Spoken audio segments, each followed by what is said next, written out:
ay doon, namasal ako kahapon.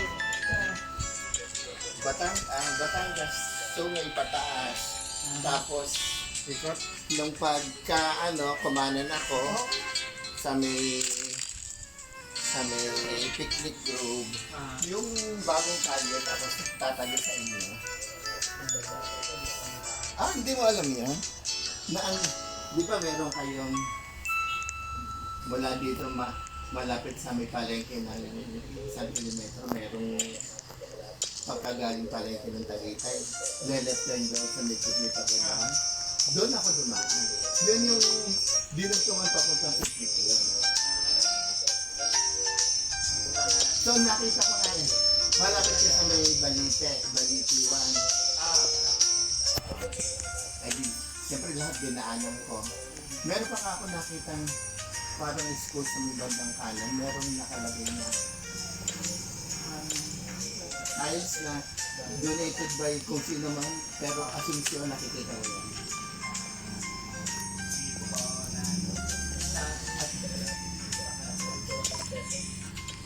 Malapit na sa may Nakadakal daw sa Pilipinas. Oo. Nung hindi na ako dumiretso doon sa may the usual na yung sa lalabas sa may Bayan. oo. So, nung nakakita ko nung may tulay, ang labas pala noon, dini na sa may malapit sa may gasolinahan yung one way na galing doon sa kabila. Alam mo yung sinasabi ko? Sa may yatay.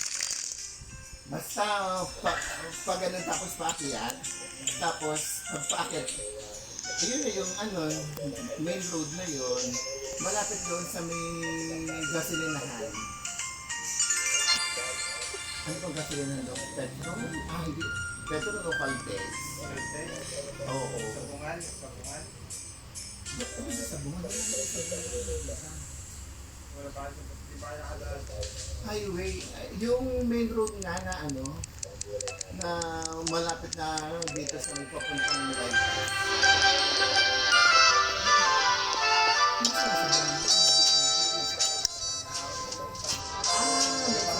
Mahabang ahon ba yan?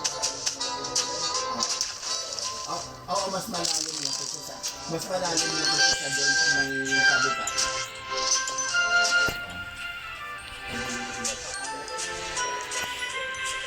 Kaya, pangit ang mga kalye. Lalo na paano yung Tagaytay, yung semento, wala nang semento, puro mga bato-bato.